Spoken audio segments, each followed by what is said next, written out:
특히 계산 같은 거, 연산 같은 거 한 번 할 때 에너지도 엄청 잡아먹을 거 아니에요. 제가 그 말씀을 드려야 되는데 그렇지 않습니다. 그래서 처음에는 이제 젠슨왕이 양자 컴퓨터가 경쟁자라고 생각을 해서 아마 그거를 좀 먼 미래 자르려고. 얘기다라고 얘기를 했을 네. 것 같은데 양자 컴퓨터 주식 샀다는 사람 한 번도 못 봤습니다.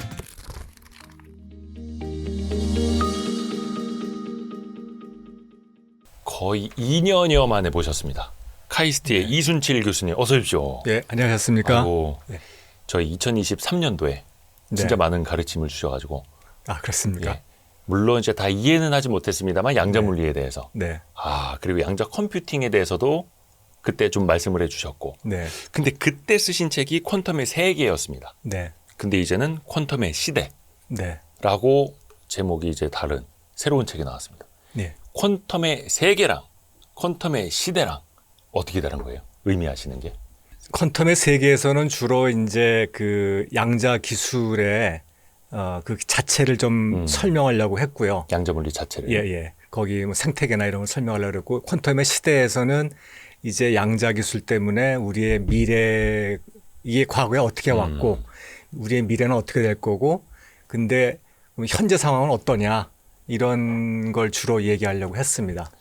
그래서 제 개인적으로 느끼기에는 그 양자 물리 자체에 대한 책보다 퀀텀의 시대, 네. 그 이후의 시대, 이후에. 네. 이걸 사람들이 더 관심 있어 할 것 같아요. 그렇죠. 예. 왜냐하면 이제 양자 물리 자체는 저희도 그때 썸네일에 쓴 게 이게 이해가 된다는 게 더 이해가 안 된다고. 네, 네. 그건 이제 교수님의 말씀이었습니다. 양자 물리 자체를 이해했다라고 말하는 것 자체가 어폐가 있다면서요. 네, 네. 아니 근데 이 책에서도 말씀을 하셨더라고요. 오히려 사람들이 양자 물리 자체보다 양자 컴퓨팅 투자에 더 관심을 많이 갖고 있는 것 자체를 되게 놀라셨다고요. 네. 그때 이 책이 처음 나왔을 때는 저는 양자 컴퓨터 회사가 뉴욕에 상장된지도 몰랐습니다, 사실은. 네네. 거의 동시에 이루어졌더라고요. 예. 그때 저희가 2년여 전에 녹화할 때도 아이온큐 이야기 살짝 했었잖아요. 네네. 근데 그 정도로 막 뜨거울 줄은 그때는 모르셨던 거예요. 아, 물론 몰랐죠. 예. 그런 건 몰랐습니다. 그때 만약에 투자를 하셨으면 몇 배가 예, 저도 제 말 듣고 투자했으면. 네. 교수님 스스로 예. 후배들이나 제자들이나 안 물어봐요? 교수님한테? 아, 물어보죠. 예. 물어보는데 저희는 지금 투자할 상황이 아닌 것 같은데. 그러니까 이런 얘기 들어보셨어요? 어떤 이제 로켓 발사하는 책임자한테 가서 예. 이 로켓 잘 발사되겠습니까? 하고 물어보면 그 책임자가 뭐 100% 확실합니다. 이렇게 얘기를 한다는 거죠. 이거 똑같은 질문을 중간 실무 책임자한테 가서 물어보면 확률이 한 반반 됩니다. 이렇게 얘기를 하고 실제로 이제 나사조에 있는 실무자한테 가서 물어보면 이거 뜨문 기적입니다. 이런 되는 거예요. 실제 그 기술을 담당하고 있는 사람들이 보기에는 아직은. 이건 도저히 될 것 같은 생각이 안 들거든요. 양자 컴퓨터도 몇 년 안에 챗 GPT가 우리를 놀라게 하듯이 그런 일이 벌어지게 하기 어려울 것 같거든요. 그래서 이렇게 주식이 막 뜬다는 걸 저희는 이해할 수가 없고 예. 더 싸지면 살라 그랬는데 더 싸지지 않고 올라가는 바람에 못 샀습니다. 저도. 아니 근데 모든 인생이 다 그렇다 하지 않습니까? 멀리서 보면 희극, 가까이서 보면 비극이고 그런 삼성전자 모양입니다. 예. 임직원들도 맨날 회사 욕한다고 그러지 않습니까? 예, 비슷한 예. 거네요. 그런가 봐요. 예. 아니 근데 왜 젠슨왕도 양자컴 이거 한 10년 안에 어렵다 막 이런 이야기 예전에 해가지고 막 되게 예. 논쟁이 붙은 적도 있는데 예. 양자 컴퓨터라는 것 상용화 되기까지 네. 얼마나 걸릴 거라고 보세요? 그게 참 1급 비밀인 질문인데요. 답이 딱 있으면 좋겠으나 예. 그렇죠. 맞습니다. 상용화를 어떤 의미로 얘기하느냐에 달려 있는데 사실은 지금도 양자 컴퓨터는 있어서 그거를 클라우드 서비스를 통해서 쓰고 있거든요, 사람들이. 한다 하더라고요. 예, 전문가들이 쓰고 있습니다. 그러니까 그런 의미에서 보면 상용화가 이미 된 건데 그게 아니고 내 책상 위에 올라올 수 있는 랩탑, 노트북, 양자 컴퓨터, 개인형 이런 거를 얘기한다고 하면 글쎄 한 20년쯤 후라고 얘기할 수 있을까요? 그런데 이 양자 컴퓨터는 최대 장점이 지금 컴퓨터보다 빠르다는 거 아니겠습니까? 예, 그러니까 슈퍼컴퓨터보다 빨라야 되는 것이고 슈퍼컴퓨터보다 빠른 컴퓨터면 누구나 클라우드 서비스를 이용해서 쓰는 것이지 어느 갑부가 슈퍼컴퓨터를 내가 노트북으로 쓰고 싶어 이런 사람이 없지 않습니까? PC처럼은 예. 그럴 필요도 없고 그럴 필요 없죠. 그러니까 만약에 제가 양자 컴퓨터를 만들 수 있으면 예. 그거를 대량으로 보급해서 돈을 벌 게 아니라 그냥 저 혼자 있으니까 그걸로 스위스에서 털어가지고 제가 부자 되면 되거든요. 그러니까 그걸로 대량 생산해서 만들 이유도 없고요. 네. 개인이 그런 걸 들고 다닐 이유도 없고. 그래서 노트북 개인용 양자 컴퓨터를 의미하는 거다 그러면은 뭐 정 어느 부자가 원하면 한 20년 후엔 만들어줄 수도 있겠지만 그럴 일은 없고 그런 의미에서 보면 지금 상용화는 이미 돼 있습니다. 이미 상용화가 되어 있는 거다. 돼 있죠. 근데 오. 사실은 조금 전에 이제 젠슨왕 얘기도 하셨지만 상용화가 언제 되느냐, 양자 컴퓨터가 어떻게 되느냐, 언제 나오느냐라고 질문하실 때의 의미는 사실은 쓸만한 게 언제 나오는 거냐 이런 의미실 것 같아요. 어떤 사람은 양자 컴퓨터는 전혀 만들어질 수 없다라고 얘기하기도 하고 어떤 사람은 이제 곧 된다라고 얘기하기도 하는데요. 이 그래프 잠깐 보여드릴까요? 예. 이게 어떤 의미죠?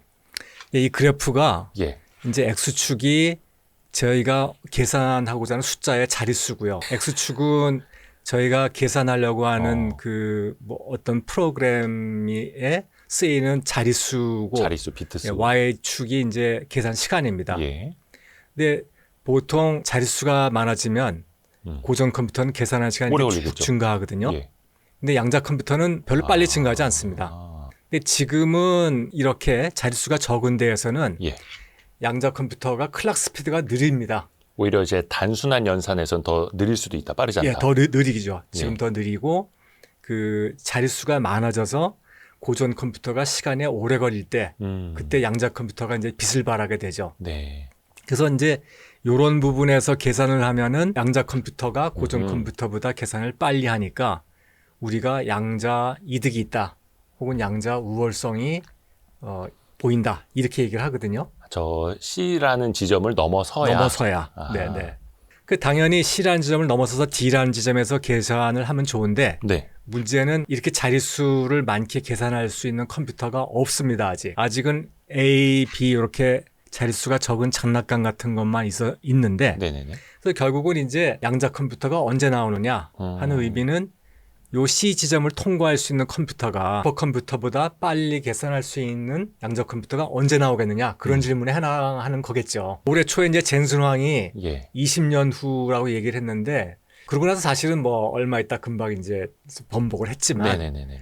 그 사람이 의미하는 바는 아마 암호도 깰 수 있을 정도로 꽤 완벽한 양자 컴퓨터라고 하면 20년은 몰라도 제 생각에는 10년은 더 걸릴 것 같아요. 지금부터 10년, 지금부터 20년보다 빨라도 10년은 더 걸릴 거라는 이게 거죠. 왜냐면요. 예. 교수님 그 10년과 20년 사이에서 우리 아이온큐 뭐 리게팅 컴퓨팅 주주분들은요. 가슴이 네. 철렁합니다.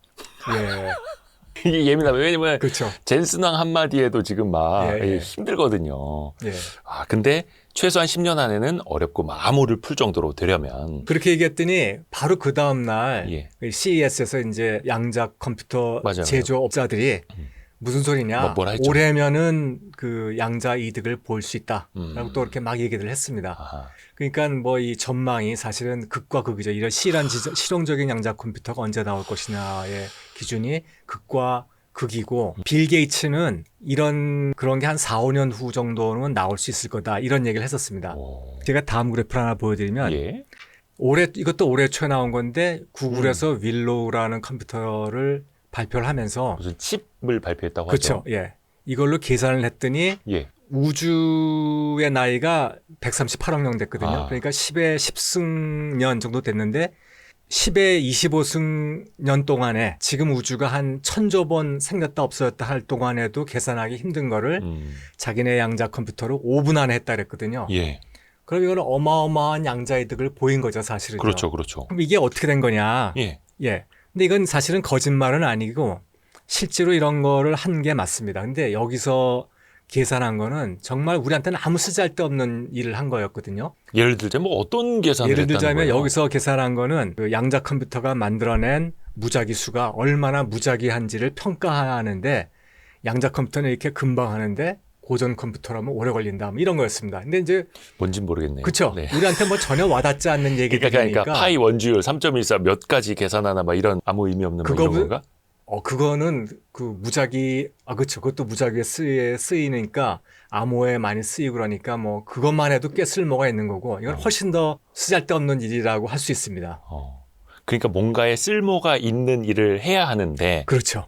그래서 여기 이 C라는 지점이 예. 결국은 이게 어떤 알고리즘이냐에 예. 따라 달라진다는 걸 알 수가 있고 일반적으로 쓸모가 있는 프로그램일수록 저 예. CG점이 훨씬 뒤로 갑니다. 빌 게이츠가 말한 한 4, 5년 이거를 저는 이제 양자 컴퓨터가 슈퍼컴퓨터처럼 신약 개발하는데 상당히 공헌할 수 있는 지점.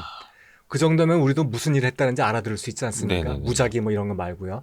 그런 지점 정도는 한 뭐 4, 5년 정도 후에 올 수도 있지 않을까 이렇게 생각하고 있습니다. 그래서 그러니까 극과 극일에서 듣고선들 판단들 하셔야죠. 그러게요. 그러니까 이게 아직까지는 정답이 딱 있는 건 아니에요. 없습니다. 예. 뭐 예를 들어서 내년도 몇 월까지 뭐 스마트폰 신제품 발표하겠습니다. 이런 거 아니고. 네. 근데 저는 이게 되게 궁금해요. 아까 말씀 주신 게 클라우드로 이미 양자 컴퓨팅을 사용할 수 있다. 네. 그럼 우리가 구독하듯이 네. 물론 비용은 있겠지만 예. 예. 쓸 수 있는 거예요? 쓸 수 있습니다. 일반인도 다 쓸 수 있습니다. 돈만 내면. 네. 카이스트에서 혹시 쓰고 계세요? 예, 카이스트도 쓰고 있고요. 오? 전국 대학들이 우리나라에 이제 양자 기술 지원 센터라는 데가 있는데 네네. 거길 통해서 다 쓸 수 있습니다. 온라인으로 접속해서 하듯이요? 온라인으로 접속해서요. 네. 우리가- 무료로 조그만 컴퓨터는 무료로 쓸 수 있고 그리고 큰 거는 뭐 돈을 좀 내고 써야 되고 예. 그러면 이제 카이스트 물리학과에서 교수님은 어떤 걸 혹시 써보셨어요? 양자 컴퓨터로 뭐 해보셨나요? 저는 그 실제로 개발하는 걸 해보지 않고 이제 접속해서 예. 간단한 게 돌아가는 뭐 이제 해본 거죠. 어떤 과정을 거치나만 해본 거고 그거를 연구하시는 분들은 그걸로 이제 분자 시뮬레이션을 한다든지 최적화 문제를 풀어본다든지 그 다음에 양자 인공지능 이런 문제들을 실제로 풀어보고 계십니다. 그죠? 실제로 쓰고 계세요. 그 예를 들어서 그냥 일반인들한테도 쓸 수 있다라고 했을 때 네. 일반인들이 그냥 인터넷이나 챗GPT한테 검색하듯이 뭐 물어보는 거 하면 정말 하등 쓸데없는 거잖아요. 오히려 네. 일반 컴퓨터랑 빠른지 느린지도 알 수도 없고 에이 뭐야 이 양자컴 별로네 이럴 수도 있겠어요. 지금 쓰시면 그럴 겁니다. 예. 이게 신기하다. 이 써봐야 되는데 양자 컴퓨터가 필요할 정도로 우리가 뭘 할지도 사실은 아직은 모르니까 네, 네. 이게 또 애매한 지점이네요. 예. 그러니까 그 앞에서 보여주신 게 구글의 윌로우라고 하는 양자 칩, 네. IBM도 오스프리라는 네, 걸 또 네. 공개를 했더라고요. 네, 그러니까 네. 이미 많이 나와 있다라는 거고.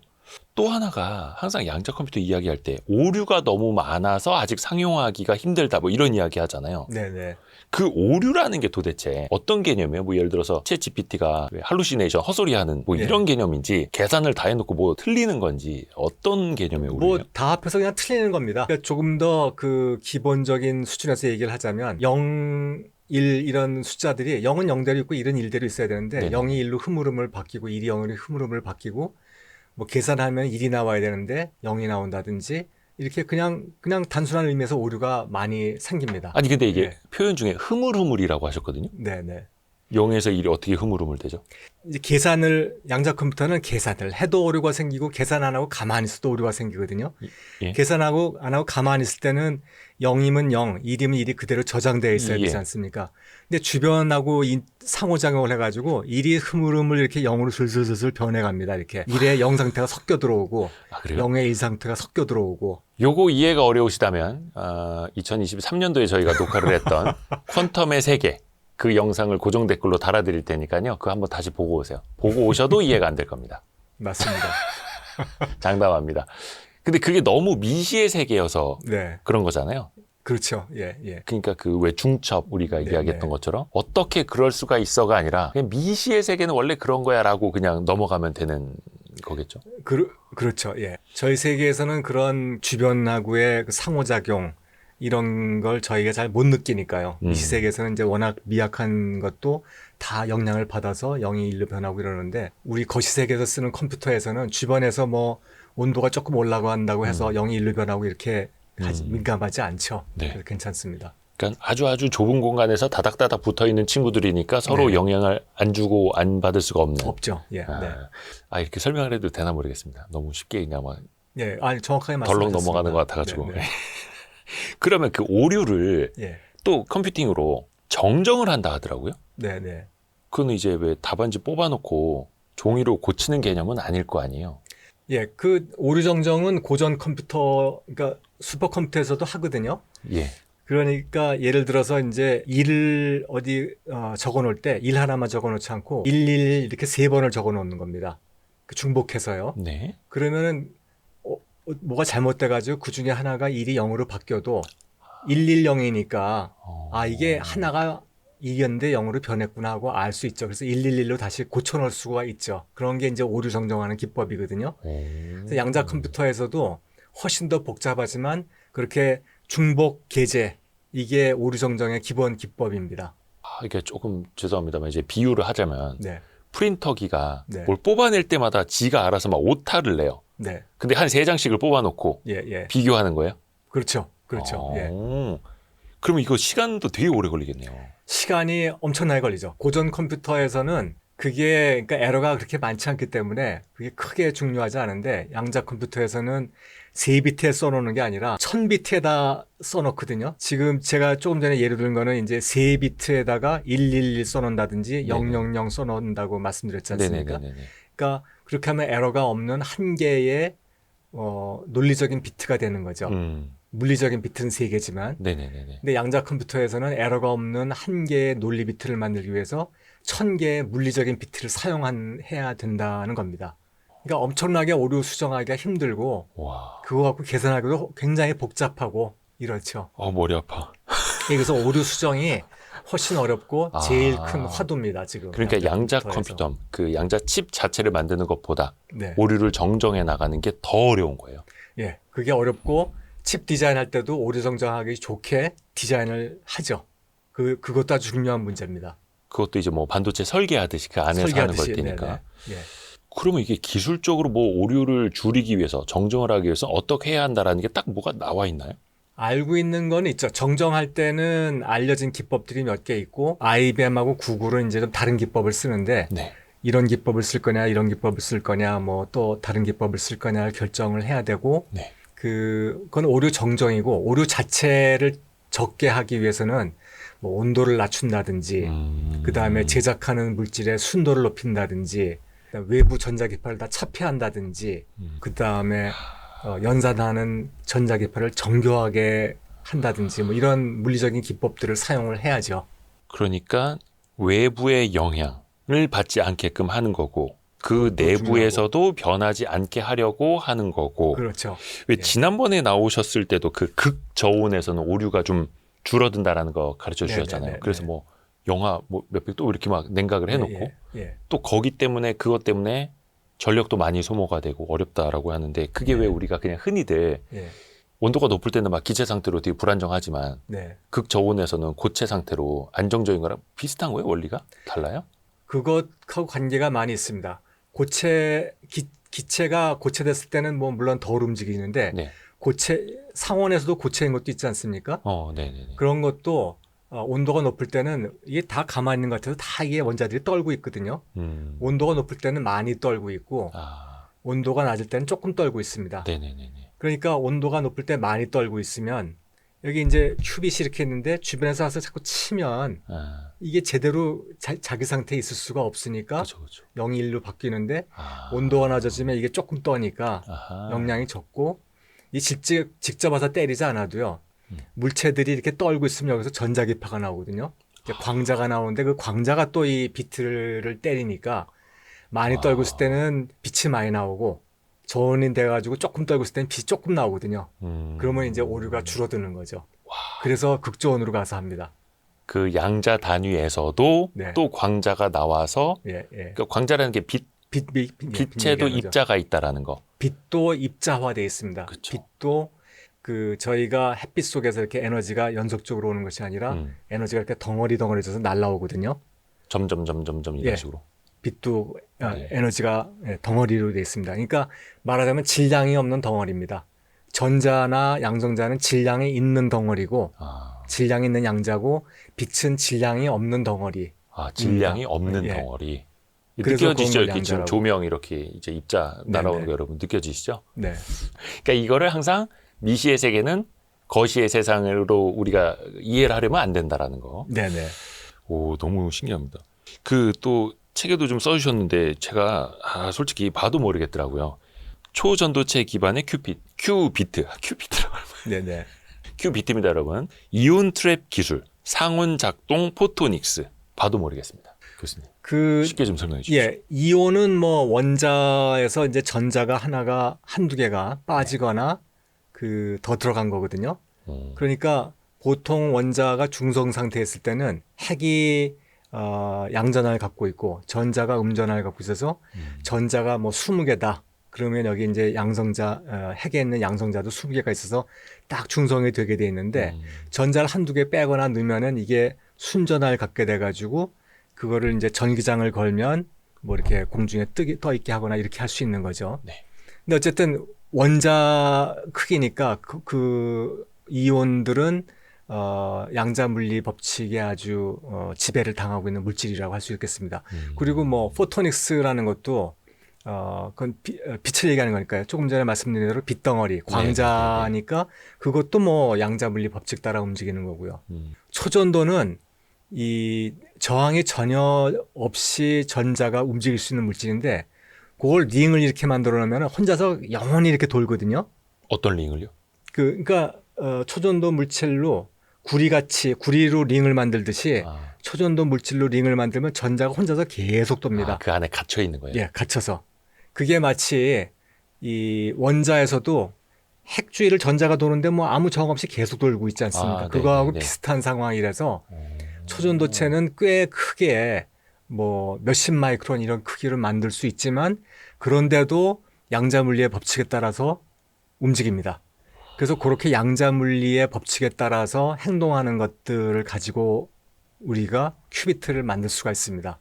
완전히 다른 법칙에 따라서 움직이는 세상의 컴퓨터인 거죠. 그러니까 외부의 영향도 덜 받고 네. 딱 거기 너 여기 가만히 있어. 딴 데 가지 말고 여기서만 계산해야 돼. 이런 식으로. 그렇게 할 수 있어야죠. 네. 제가 이해를 한 것 같죠, 여러분? 좀 이따 또 까먹습니다. 근데 계속 들어야 됩니다. 너무 재밌습니다. 그러면 이제 양자 컴퓨팅 기술도 이걸 또 개발하는 회사들이 되게 여러 군데 있잖아요. 네. 근데 왜 컴퓨터도 초반에는 여러 기술 방식이 있지만 나중에 표준화가 되었듯이 네. 뭐 비디오 테이프도 그렇게 됐듯이 네. 양자 컴퓨팅 기술도 뭔가 표준화라는 게 있을까요? 표준화가 있어야죠. 표준화가 있고 지금도 표준화를 하려고 하고 있고요. 네. 표준화를 조금씩 하고 있고 그거 해야만 됩니다. 우선 하는 이유가 아까 조금 전에도 이제 여러 가지 타입이 있다고 말씀하셨지만 네. 이 여러 가지 타입이 서로 어떤 게 우수하냐 이런 거를 비교를 할 수 있어야 되니까 그 벤치마크 프로그램 같은 거를 표준화시켜서 한다든지 네. 적어도 그런 실용적인 필요도 있고 그리고 좀 더 먼 미래로 가면은 이제 AI 때문에 저희가 우리 미래가 어떻게 될까 기대도 있지만 이제 걱정도 많이 하지 않습니까? 네. 그래서 여러 가지 이제 규격화하고 표준화 시키는 것처럼 양자도 나오게 되면은 이 혜택을 보는 계층과 못 보는 계층의 불평등 때문에 양자 윤리가 문제가 될 거라고 생각이 들거든요. 그래서 미리부터 이 기술을 표준화시키고 규격화시키고 이럴 필요가 있다고 생각하고 그래서 양자 윤리들을 연구들을 하고 계십니다. 양자 윤리까지 나아가는 그러니까 기술의 표준화뿐만이 아니라 네네. 근데 이 표준화도 해야만 한다라는 거고 물론 양자 컴퓨터가 앞에서 말씀해 주신 어떤 누구나 쓸 수 있는 상용화 개념이라면 그것도 뭐 한 20년 뭐 이렇게 봐야겠지만 네. 표준화도 그 중간에 있거나 네. 그 이후에 있거나 그러겠네요. 더 오래 걸리겠죠. 예. 기술 발전과 같이 새로 제정해야 되는 것도 있고 미리 좀 생각해서 난개발되지 않도록 세워놔야 될 필요도 있고 그렇죠. 둘 다 필요합니다. 그럼 교수님 그 제자분들 중에 네. 제가 좀 양자 컴퓨터를 좀 개발해 보겠습니다. 뭐 이렇게 좀 이제 막 하려고 하는 사람들이 좀 있나요?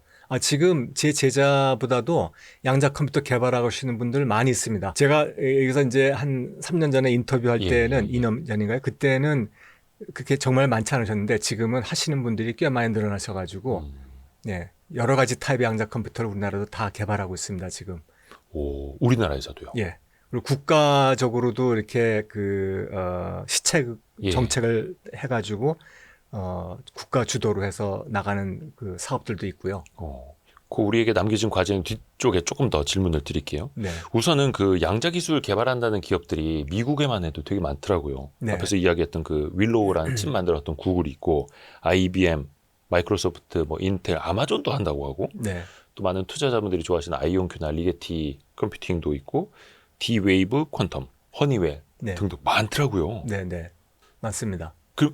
다 이제 이 정도면 알만한 회사라고 네. 일단 생각을 하면 됩니까? 네. 그리고 사람들이 또 물어보죠. 이 퀀텀의 시대에서도 이제 그 교수님이 쓰신 것처럼 그래도 우리 카이스트 교수님이시니 이순칠 교수님, 제가 투자를 하고 싶은데 이 업체 중에 어디에 투자를 해야 되나요? 이 질문 많이 받지 않으십니까? 네, 아까 말씀드린 대로 예. 저희 이렇게 이 업계에 종사하는 사람들은 저만이 아니라 다른 사람들도 물어봐도 양자 컴퓨터 주식 샀다는 사람 한 번도 못 봤습니다. 아. 이게 도저히 금방 될 것 같지 않고요. 지금 어느 회사 주식을 사야 되느냐라는 질문이 어떤 타입의 양자 컴퓨터가 최종 승자가 될 것 같으냐라는 질문하고 상당히 밀접하게 그렇죠, 연관돼 있지 그렇죠. 않습니까? 네. 그런데 제가 처음 양자 컴퓨터를 개발하던 이제 한 25년 전에는 NMR 양자 컴퓨터라는 게 제일 유행했고요. NMR이요? NMR 핵자기 공명 양자 컴퓨터입니다. 오. 그리고 한 뭐 10몇 년 전에는 그 아이언 트랩 방식이 유행을 했었고 예. 제일 유망해 보였고, 그리고 한 5년 전에는 초전도 방식이 제일 유망해 보였고, 여기까지가 제가 2년 전에 인터뷰할 때 한 얘기입니다. 근데 하신 작년 말씀인가요? 말에 기억이 또 안 나지? 다른 다크호스가 또 튀어나와가지고 이번에는 원자로 만든 양자 컴퓨터가 상당히 그 기술이 급부상했습니다. 그래서 이런 과정들이 주는 이제 우리한테 주는 레슨이라는 것이 이게 최종 승자가 어떻게 될지 끝까지 가기 전에 알 수가 없다, 이런 거죠. 이 레이스가 끝나기 전까지. 예. 그리고 그래서 이제 현재로는 중성 원자, 그러니까 원자를 바탕으로 한 양자 컴퓨터가 제일 이제 유망해 보이기도 하는데, 그런 회사는 아직 상장된 게 없습니다. 중성 원자요? 예, 아까 그 원자 잠깐 얘기하는 겁니다. 말씀하셨던. 원자. 그러니까 이게 유행이라고 할 수는 없겠습니다만 완성되기 전까지 기술의 타입 이렇게도 시도해보고 네. 어디서 더 좋은 성능이 나올 수 있고 예. 아니면 또 빨리 바꿔 타야 돼, 뭐 이런 게 또 이제 산업 현장에서 계속 연구 개발하시는 건데 예. 또 그 하나하나에 또 투자자들은 또 엄청나게 흔들릴 수는 있겠고요. 그럴 수 있겠죠. 그러니까 이게 실제 그 학계에 계시는 입장에서 봤을 때도 아직은 저 레이스의 끝이 안 보인다는. 예. 예. 그러니까 지금 이제 마라톤으로 따지면 42.195에서 한 누가 우승할 것 같은지 한 35km 지점에선 보일 수도 있겠지만 예. 예. 이제 뭐 한 5km, 10km 간 걸까요? 얼마쯤 갔다고 혹시 반환점은 돌았을까요? 너무 어려운 질문을 제가 드려요. 글쎄 한 5년 정도 더 지나면 예. 그러면은 우승 후보가 오. 꽤 명확해질 것 같습니다. 예. 5년 뒤쯤이면 이제 우승 후보가 좀 보일 수 있다. 예. 예. 근데 이게 그 투자자 측면에서 보면요, 5년 뒤면 이미 주가가 이렇게 돼 있을 겁니다. 네. 지금 뭐 이렇게 이미 이렇게 다 하고 아시고. 있으면 그렇죠. 그때 되면 이제 우승 후보가 보일 것 같으면 또 항상 돈은 먼저 움직이잖아요. 예. 예. 양자컴 계산하는 것보다 돈의 흐름이 더 빠를걸요. 그런 것 같아요. 예. 예. 이거 또 많은 분들이 이제 궁금해 하시는데. 그러니까 사실, 3년 반 전이었나? 그때 제가 그 질문을 드린 적이 있습니다. 교수님한테. 양자 컴퓨팅 관련 기업에 투자하시겠다면 어디에 투자하시겠습니까? 네. 라고 제가 여쭤봤었죠. 지난번 거 한번 보니까 예. 예. 투자를 한다면 아이언큐에 하겠다 이렇게 대답했더라고요. 네네네. 제가. 네. 예. 투자 저는 안 했습니다. 그때 교수님 손잡고 같이 투자할 걸. 그러게 말입니다. 지금 몇 배를 벌었을 텐데. 예. 그래서 그때 김정삼 교수님에 네네. 대해서도 이야기를 하고 그 네네. 아이언큐의 창업자이자 최대 주주이신 예, 예. 분. 근데 지금도 혹시 생각은 변하지 않으셨나요? 전 지금도 투자를 안 했지만 예. 현재로는 제일 유망해 보이는 게 이제 아까 말씀드린 원자로 하는 거예요. 아이언큐는 이온 트랩 방식으로 하는 거거든요. 이온 갖고 하는 거고, 네. 제일 최근에 부상한 거는 원자로 하는 방식입니다. 근데 그런 회사들은 아직 상장을 안 했고 그런 상황입니다. 그러면 여기에서 막 댓글이 달릴 것 같습니다. 그러면 아이온큐가 하는 이온 트랩 방식보다 더 낫다고 평가를 받는 중성 원자 방식의 네. 양자 컴퓨팅은 네. 어떤 방식인지 좀 쉽게 좀 풀이를 좀 해주세요. 컴퓨터 이 비트에다 연산하는 방식은 비슷한데 네. 이걸 어떻게 잡아둘 것이냐, 이제 이게 문제거든요. 예. 뭐 마음대로 날아다니면 안 되지 않습니까? 네네네. 그래서 이온 트랩 방식일 경우에는 이온들을 전기장을 걸어가지고 공간상에 이렇게 잡아두거든요. 그래서 보통은 일렬로 합니다. 이거 2차원, 뭐 3차원으로 하기가 힘든데 중성 원자는 최근에 어떻게 했냐면은 이거를 레이저를 강하게 집속시키면요. 네. 그러면 원자가 그 레이저 빛이 비친 대로 들어가게 되면 가장 강한 데로 이렇게 밀려가는 힘을 받습니다. 그래서 레이저를 아주 이렇게 집속을 포커스 시켜놓으면 거기에 원자가 하나 잡히거든요. 그런 식으로 레이저를 여러 개 쏴가지고 원자를 여러 개 잡은 겁니다. 그래서 한꺼번에 막 100개, 200개, 뭐 1000개, 2000개 막 이렇게 잡아가지고 그거를 하나하나를 큐비트로 쓰거든요. 그래서 막 원자를 막 옆으로 옮겨가지고 딴 원자랑 뭐 상호작용 시키기도 하고 제자리로 데리고 오기도 하고 원자를 가지고 마음대로 가지고 놀고 있습니다, 지금. 그러니까 그 이온 트랩 방식이 앞에서 그 링이라고 표현을 해주셨는데 링은 초전도인 경우고요. 이온 트랩 틀렸다. 방식은 보통 이렇게 일렬로 예. 지금은 일렬로 이렇게 벽에다가 양쪽 벽에다가 스프링을 달아가지고 이렇게 구슬들을 쫙 연결하는 것처럼 예. 그런 식으로 스프링으로 연결된 1차원 이런 구슬들을 하나하나를 비트로 쓰는 것과 비슷한 그런 형태로 되어 있습니다. 근데 그것보다 현재까지는 빛 레이저 집속 방식으로 이온들을 잡아두는 게 거기서는 조금 이온을 더- 잡지 않고 이제 그냥 원자입니다, 원자. 원자를 원자를 단위별로요. 비트로. 예. 근데 이거는 뭐 2차원으로도 잡을 수 있고 3차원으로도 잡을 수 있거든요. 그러니까 사실상 레이저는 어디에다 쏠지를 다 타겟팅을 할 수가 있으니 예, 마음대로 이렇게 예. 그러면 이거 갖다가 남산타워 모양으로도 싸울 수도 있고 네, 네. 그럼 그 빛을 얘네가 따라다녀요. 원자가. 빛을 그렇죠. 따라다니기보다는 예, 가둬놓을 수 있다. 예, 맞습니다. 빛을 그러니까 이렇게 잡아가지고 이건 일로 가져오고 이건 일로 가져오고 이건 또 일로 가져오고 해서 마음대로 모양을 마음대로 만들어내니까 예. 원자가 빛이 이렇게 움직이는 대로 따라갑니다. 이렇게. 그래서 이거를 광집게라고 하거든요. 광 집게. 집게. 광으로 이렇게 집게같이 딱 잡아서 이렇게 옮긴다는 뜻이죠. 그 회사는 이름이 뭡니까? 아직 상장은 안 했다고. 큐에라, 뭐 아톰 컴퓨팅, 뭐 그런 회사들이 그런 방식으로 하고 있습니다. 아니 왜냐면 여기도 이제 머지않아 또 IPO 얘기가 나올 거 아닙니까? 그렇겠죠. 네. 기억하려고요. 3년 전에 그 하지 못한 그 한이 예. 좀 남아 있거든요. 예, 그렇습니다. 예, 여러분도 좀 도움이 되시길 바라면서 물론 각자의 판단에 따라서 예. 그 양자 기술 관련해서 사실 우리가 나아갈 분야가 굉장히 무궁무진할 것 같습니다. 이게 시장 규모가 얼추 좀 나올까요?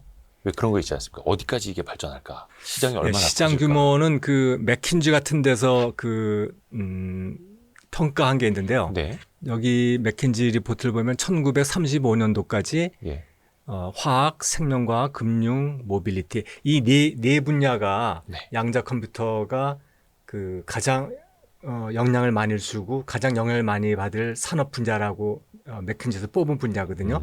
이 분야에서 뭐 한 1, 2조 정도 경제적 가치를 가질 것이다 이렇게 네. 얘기를 했습니다. 네네. 근데 저게 어떻게 이제 평가된 수치인지는 제가 잘 모르겠는데 그래서 저는 구체적인 수치는 제가 잘 말씀드리기 어렵지만 이런 얘기를 할 수 있습니다. 양자 컴퓨터를 이제 영어로 퀀텀 컴퓨터 이렇게 쳐보면 그러면 이제 영어로 된 사이트에서는 양자 컴퓨팅 기술이 디스럽티브 테크놀로지다 이런 단어가 나오거든요. 그 디스럽티브가 뭔가 하고 제가 찾아보니까 지장을 주는 장애를 주는 이런 뜻이에요. 좀 안 좋은 의미잖아요. 예예. 거기서 뭐 양자 컴퓨터가 지장을 주는 기술이 무슨 뜻이야 이렇게 이상했는데 조금 더 내려가 보니까 파괴적인, 와해적인, 혁신적인 이런 뜻도 있더라고요. 아, 혁신이라는 뜻도 있는 거예요. 예. 파괴적 혁신 막 이런 의미로. 그렇죠. 그러니까 혁신이 그냥 뭐 레볼루셔너리, 이볼루셔너리 이런 정도가 아니고 아, 사회의 모든 기반 질서를 다 없애버리고 새롭게 세우는 그런 기술이란 뜻인 거죠. 그래서 양자 컴퓨터가 나오면 우리 사회 어디나 영향받지 않을 분야가 없습니다. 그러니까 오. 그 경제적 가치를 그러니까 예를 들어서 제가 분자 시뮬레이션도 얘기했지만 최적화 문제 예. 이런 걸 양자 컴퓨터가 잘 풀거든요. 예. 이 최적화 문제라는 게 우리가 여기서 뭐 서울역을 가는데 뭐 어떻게 할 것이냐 뭐 내비를 딱 켜고서는 예. 가장 빠른 길을 찾아가지 않습니까? 네네네.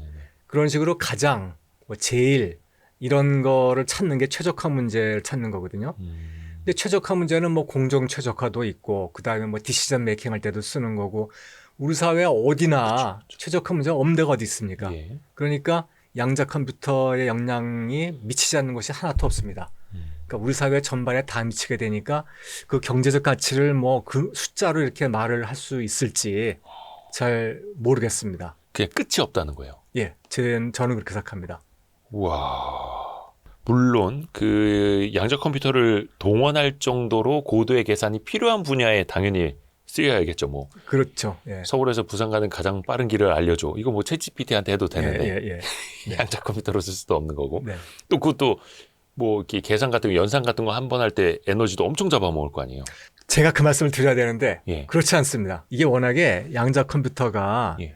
처음 이제 양자 컴퓨터라는 개념이 제시될 때는 리처드 파인만이라는 분이 양자 컴퓨터라는 걸 만들면 환상적으로 빠를 거다 이런 얘기를 하셨는데 사실은 그거보다 한 해 전에 베니오프란 분이 양자 컴퓨터라는 걸 만들면 이 컴퓨터는 계산하는데 에너지가 전혀 들지 않는다 이런 말씀을 하셨어요. 근데 그 두 가지가 특징이거든요. 예. 근데 양자 컴퓨터를 한창 개발하면서 뭐 에너지는 크게 중요하지 않고 그냥 속도 빠르다는 게 너무나 와닿으니까 그 장점만 굉장히 부각이 됐었다가 최근에 와서 이 AI가 GPU 써가지고 너무 에너지를 많이 먹으니까 그렇죠. 다시 양자 컴퓨터의 그 장점이 부각되기 시작했습니다. 아. 양자 컴퓨터는 이론상 계산하는데 에너지가 전혀 들지 않습니다. 예? 그런데 다만 보통은 극저온에서 작동시키기 때문에 냉장고를 돌려야 되니까 아하. 냉장시키는데 좀 에너지가 들지만 그래봐야 이건 몇 킬로와트거든요. 그러니까 계산하는 데는 이론상 전혀 에너지가 들지 않습니다. 이야, 계산하는 데 자체는 전력이 들지 않고 다만 네. 그 냉각을 위한 냉방, 네네. 네. 쿨링 시스템에는 에너지가 드는 거고. 그래요. 아니 이게 왜 요즘에 그 GPU를 비롯해서 AI 네. 데이터 센터 수요도 지금 난리 아닙니까? 네네네. 또 거기에 붙는 여러 가지 전력 수요 때문에 뭐 SMR, 먼저 뭐 친환경 뭐 태양광 뭐 네네네. 엄청나게 쓰이는데 그러면 이게 양자 컴퓨팅 시대가 되면 네. 완전히 또 이것도 바뀔 수 있는 거예요. 완전히 바뀌는 거죠. 그래서 양자 컴퓨터를 연구하는 중요 주제 중에 하나가 양자 AI입니다. 그리고 요번 정부에서 예. 그 이제 AI를 그 이제 중요한 그 개발 주제로 예, 정하지 예, 않았습니까? 예, 예. 그러고서 이제 그 세부 항목이 한 10개쯤인데 그 중에 하나가 퀀텀 AI입니다. 양자 AI. 예, 양자 AI. 그러면 지금 우리가 뭐 대표적인 뭐 GPU를 비롯해서 네. 뭐 이제 엔비디아도 엄청 잘 나가고 있는데 세계 1위 시가총액 네, 기업이지 네. 않습니까? 네. 근데 그런 걸 통해서 우리가 AI를 돌리는 거랑 네. 양자 컴퓨터로 AI를 돌리는 거랑은 어떤 차이가 있을까요? 아직은 좀 논란이 있습니다만은 우선은 이런 식으로 쉽게 얘기해 볼 수 있겠습니다. 저희가 이제 챗GPT가 처음 나왔을 때 굉장히 놀랬지 않습니까? 예. 근데 그 챗GPT가 우리를 놀래기 한 2, 3년 전에 이미 베타 버전이 나왔었다 그러더라고요. 그렇죠. 민간에 2022년 2년 11월에 공개된 게 만나고. 3.5 버전. 네네. 네.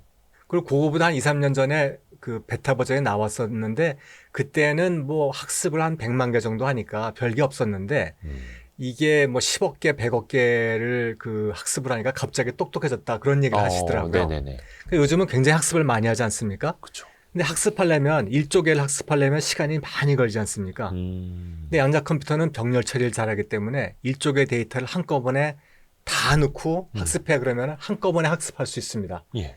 그러니까 1조 배 빨라지는 거죠, 학습 시간이. 네네네. 그리고 학습 메커니즘 자체도 뭐 기계 학습을 할 때 기계 학습하는 그 기전을 그 메커니즘을 양자 컴퓨터는 병렬 처리해서 훨씬 빨리 할 수 있습니다. 그래서 이제 앞으로 양자 AI가 잘 되면 데이터도 훨씬 빨리 그리고 이 학습도 훨씬 빨리 하게 되니까 훨씬 더 무서운 놈이 나올 수가 있겠죠. 그러면 지금 뭐 예를 들어서 그 뭐 호퍼, 블랙웰, 루빈 막 이런 최첨단 막 GPU로 막 엄청나게 연산 속도 막 높이고 학습 속도 높이고 하는 건데 네네. 나중에 양자컴 땅 하나 나오면 그 지금 뭐 GPU 지금 뭐 몇만 장 갖고 있다고요? 이렇게 다 소용없어질 수도 있는 거예요? 그러기를 이론상 그렇습니다. 엔비디아 그럼 주가 어떻게?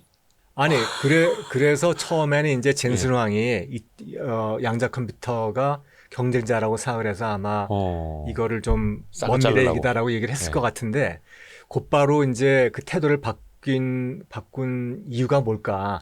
그 이유 중에 하나는 저희가 뭐라고 생각하냐면은 양자 컴퓨터하고 엔비디아의 GPU를 하이브리드 시켜가지고 새로운 타입의 그 계산 툴을 만들고 있거든요. 근데 그거에 대해서 젠슨 왕이 그 당시에 중요성을 자기 회사에서 하는 일이지만 뭐 좀 경시하고 있는데 뭐 참모가 뭐 조언을 했거나 뭔가를 한 게 아닐까 하는 생각이 듭니다. 지금은 추측 중에 하나가 이제 그런 게 있었죠. 물론 이제 추측이겠지만 네네. 양자 컴퓨팅 시대가 그대로 오면 네. 지금의 GPU는 그때는 완전 구닥다리 취급을 받을 수도 있겠고 네.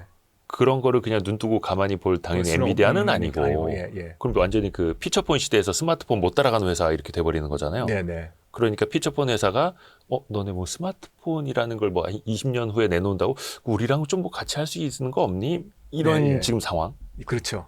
우선은 그러면서 새로운 시장을 만들어가기도 하고 자기네가 그 기술을 습득하겠죠. 그래가지고 아마 또 새로운 거를 갈 수도 있을 테고요. 요즘 엔비디아가 돈 엄청 버는데 그러면 네. 양자 컴퓨팅 회사를 막 인수하거나 지분 투자를 하거나 이럴 수 그럴 수 있을 것 같습니다. 저는 그것까지는 잘 모릅니다만은. 왜냐면 이제 그 분명히 젠스나한테도 여기저기에서 막 투자해 달라는 요청이 많이 갈 것 같거든요. 네. 아까 그 큐에라, 예. 아톰 컴퓨팅, 그 젠스나 귀에 안 들어갔을 리가 없겠고요. 모를 리가 없겠죠. 네. 예. 처음에는 몰랐대요, 진짜. 네, 네. 그 CES 발표 전까지 자기가 그 양자 컴퓨터 뭐 10년 안에 불가능해 이럴 때 나중에 예. 본인이 해명하는 게 정말 몰랐다고. 예, 예. 그래서 아니 지금 자기네 대한민국 회사에서 그 투자하는 것도 모르고 있었던 거 아닙니까, 혹시? 아니 근데 대한민국의 투자자들도 이렇게 열정적으로 그 양자물리 공부하고 막 아이온큐 공부하고 하는데 그래서 저도 그때 깜짝 놀랐었거든요. 네. 저 모른다는 말이 진짜일까 가짜일까 막 되게 헷갈릴 그러게요. 정도로. 모를 수가 있을지. 네. 근데 이거는 진짜 세상이 뒤집어지는 일이고 네. 물론 우리가 한 10년, 20년 전에 2022년 말에 챗 GPT라는 게 나올 겁니다라고 누가 얘기해 줬다면 안 믿었겠죠. 네, 네. 그게 지금이랑 비슷한 거네요. 양자 컴퓨팅이 이제 나온다면. 지금도 근데 논란은 있습니다. 그러니까 계산은 빨리 할 수 있는데 데이터를 고전 데이터 1조개를 양자 컴퓨터가 읽을 수 있는 데이터 형식으로 바꾸는데 또 시간이 많이 걸리거든요. 그래서 이게 정말 이득이 있겠느냐 이런 논란도 있는데 그래서 이런 논란이 있다는 것 자체가 잠재력이 있다는 뜻 아니겠습니까? 그래서 긍정적으로 보면 그렇고 근데 뭐 결정적으로 이건 뭐 양자 AI가 뭐 세상을 뒤바꾼다 이렇게까지는 못하지만 잠재력이 있는 건 확실한 것 같습니다. 그러면은 양자 컴퓨터가 읽을 수 있는 걸로 변환을 해줘야 돼요?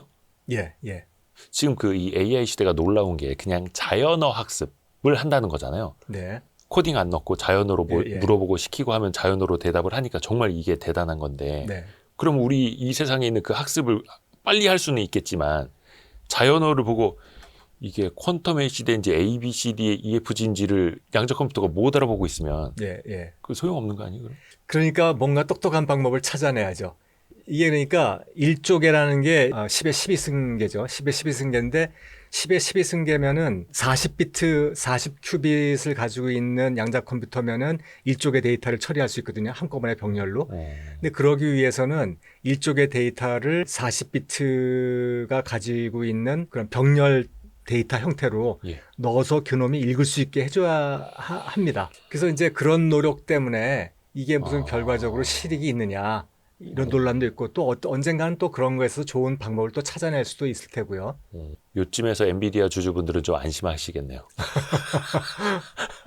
이게 왜냐면 제가 자꾸 뭐 기업 얘기하고 막 주식 얘기하고 하는데 사실 퀀텀의 시대 이 책의 취지가 양자 물리, 양자 컴퓨터는 그 이전이 아니라 이후, 네. 그렇죠? 네. 그래서 그런 거 개발해서 뭐 할 건데라는 그 그래서에 대한 답이라고 이제 교수님 말씀을 하시더라고요. 네, 네, 그것도 중요한 거고 현실이고. 네, 그러니까 우리가 양자 물리, 양자 역학을 철저하게 이해하는 건 사실은 이제 학자분들이 이렇게 좀 이렇게 하시면 되는 거고 그 이후에 또 이게 세상에서 어떻게 쓰일까를 우리는 또 이제 고민을 해야 되는 거니까요.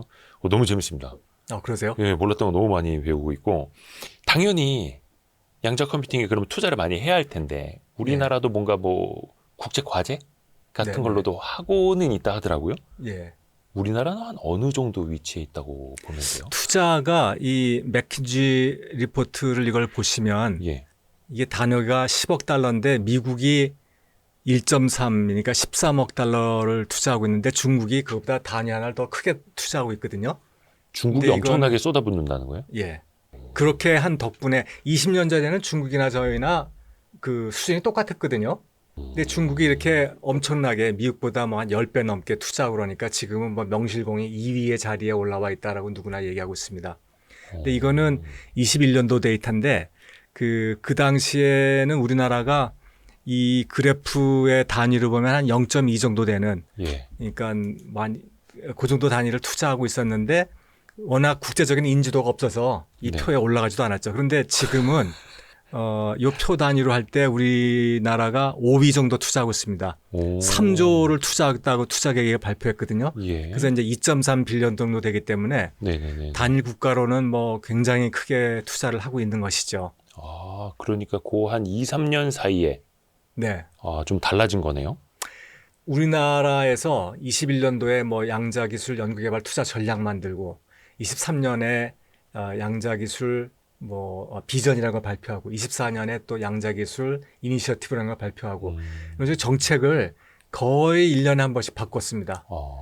이게 세상이 요즘 그 기술 개발이 워낙 빨라져서 그런 건데 그렇게 하는 과정에서 23년도에 비전에서 앞으로 우리가 3조를 10년 안에 투자를 하겠다고 했거든요. 예. 그래서 그게 반영돼 가지고 우리나라가 5위 정도에 올라와 있습니다. 그러면은 학계에 계시는 분들도 네. 정부 지원 받아가지고 내 네. 양자 컴퓨팅 좀 개발해보고 싶다 하면은 예. 이제 막 도전할 수 있는 거예요. 그렇죠. 예. 또 여기 또 인재들도 많이 가야 하는 거고 당연히 네. 이제 교수님이 또 학생들에게 많이 가르쳐 주실다고. 네, 그래야죠. 인재가 인재 양성이 제일 문제입니다, 지금. 인력이.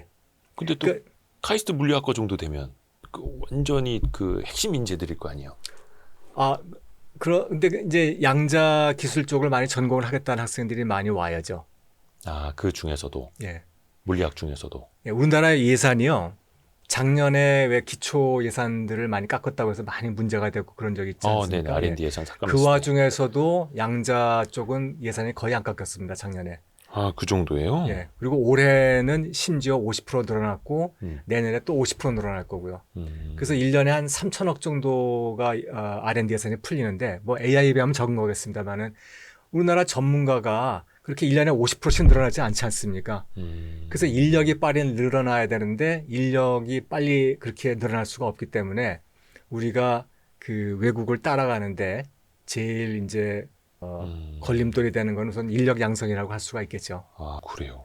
그러니까 어느 정도 이제 예산이라든지 국가적인 지원은 좀 되기 시작을 했는데 네. 그거를 연구할 인력은 인력은 빨리 안 늘어나고. 네. 그래요. 다 의대 가서 그런가요?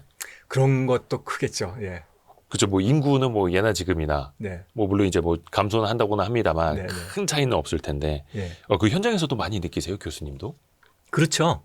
그게 양자 기술이 발달한 나라는 자기네 나라 기술 발전만큼 인력 양성이 빨리 안 돼서 인력이 부족하고 양자 기술이 발달 안 된 나라는 양자 기술 자체가 없으니까 인력이라는 게 없고요. 그래서 어느 나라나 지금 인력이 부족합니다. 양자 기술 쪽으로는요. 그 공통적이지만 네.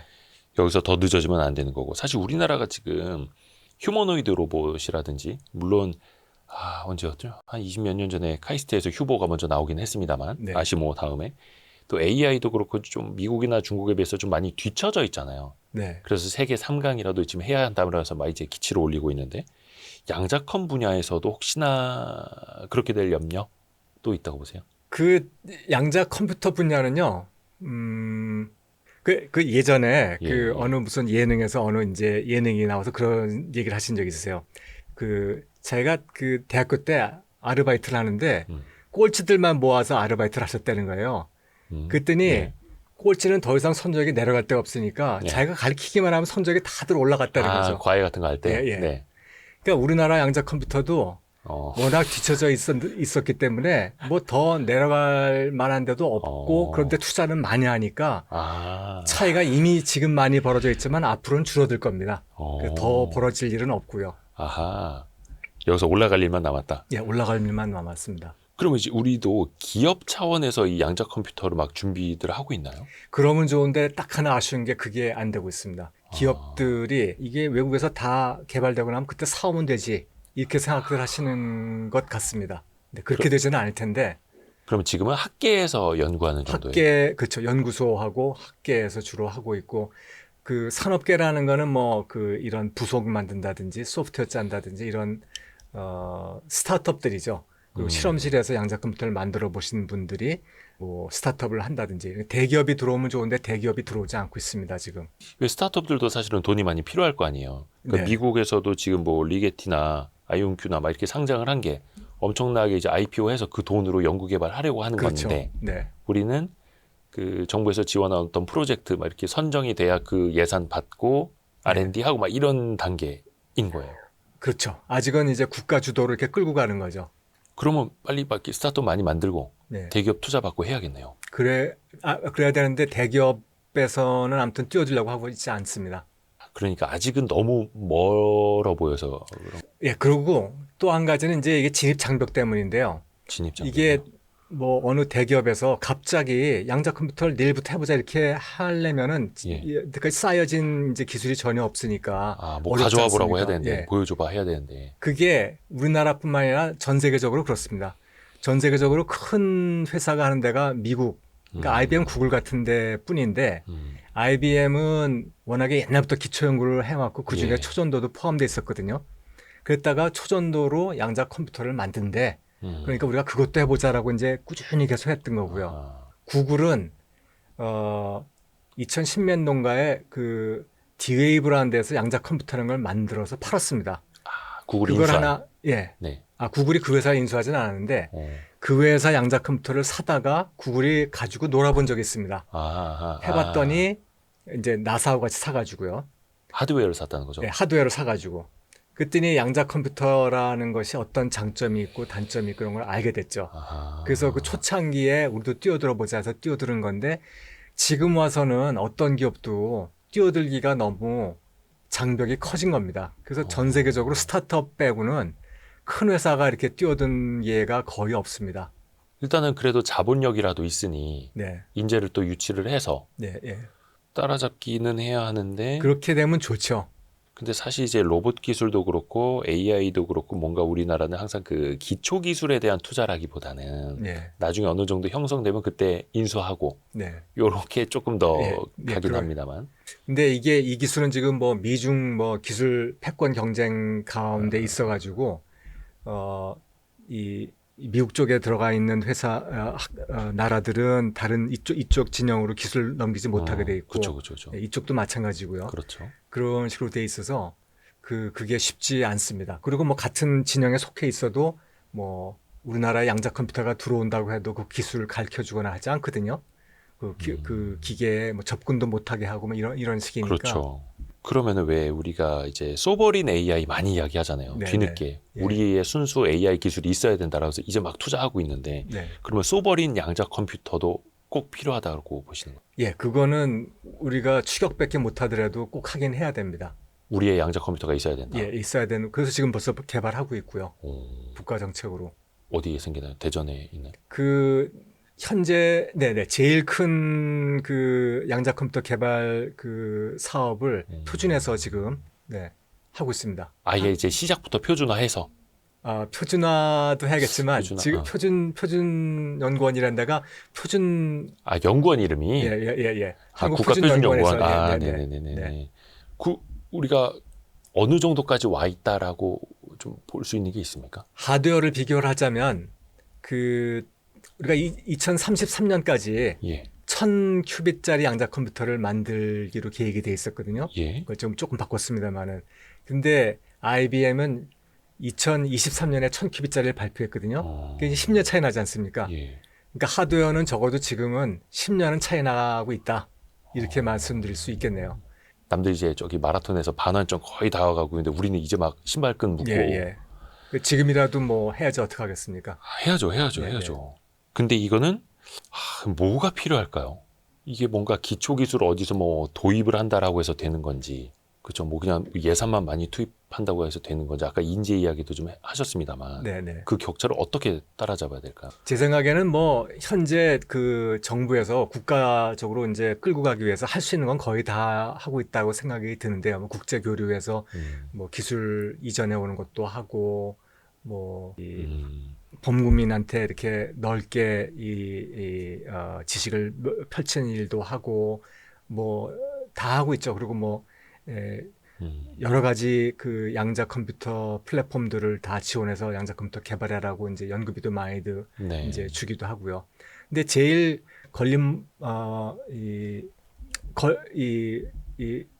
그 병목이 되는 게 네. 결국은 그 아까 말씀대로 인력인 것 같아요. 인력이 빨리 늘어나지 않고요. 빨리빨리 뭐 밀어낸다고 그냥 그 인력이 늘어나겠습니까? 다 연구해본 경험이 있고 이런 사람들이 나가서 해야 되니까 인력이 제일 큰 문제라고 생각이 듭니다. 그러니까 AI 분야에서도 사실은 마찬가지고 AI도 마찬가지죠. 로봇 분야도 사실은 마찬가지고 그래서 우리 똑똑한 친구들이 물리학에 많이 도전하고 그런 이야기들 많이 하시더라고요. 나중에 어떤 일을 할지언정 일단은 수학 공부부터 많이 하라고. 예. 그게 물리로 뭐 AI로 로봇으로 또 양자로 이어질 수 있는 수학, 네, 기반이 맞습니다. 된다고들 하시더라고요. 예, 예. 저는 중학교 때부터 수학은 포기를 해가지고. 네. 그러니까 혹시나 이제 이걸 보고 학생들도 지난번에 그 저희 했었던 거 퀀텀의 세계 네. 영상도 많이 봤더라고요. 네. 좀 당부 말씀을 좀 해주신다면.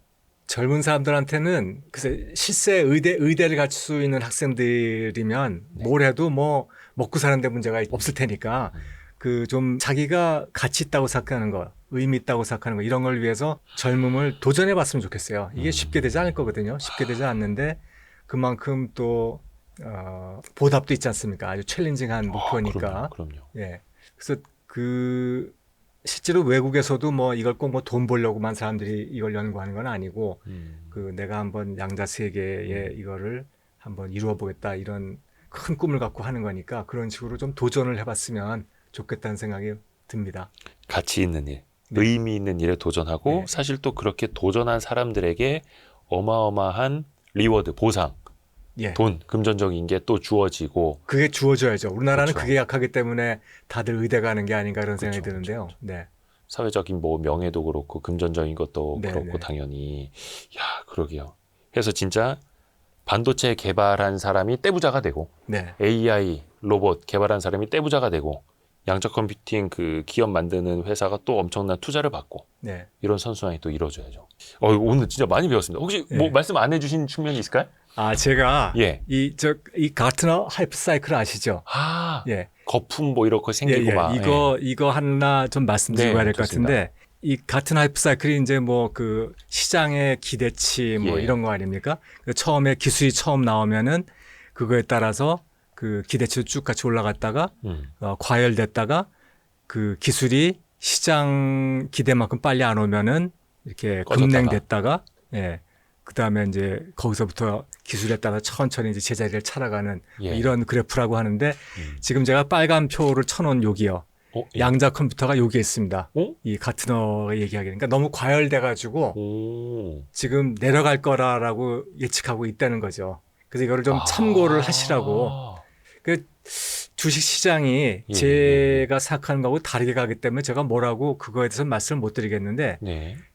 조만간에 양자 컴퓨터가 세상을 놀랄 만한 일을 할 것이라고는 생각되지 않습니다. 그게 조만간은 아니다. 5년 안에 뭐 그런 일이 될 거라고 생각되지 않는데 그러고도 이렇게 계속 뭐 5년 후 그 이상 지나서 대박이 터지겠지라고 투자를 하신다 그러면은 뭐 그건 뭐 오케이인데 네. 뭐 조만간에 이게 크게 뭐 될 거야 이렇게 조급하게 생각하시면 크게 실망하실 수 있다라고 좀 주의를 환기시켜드리고 싶습니다.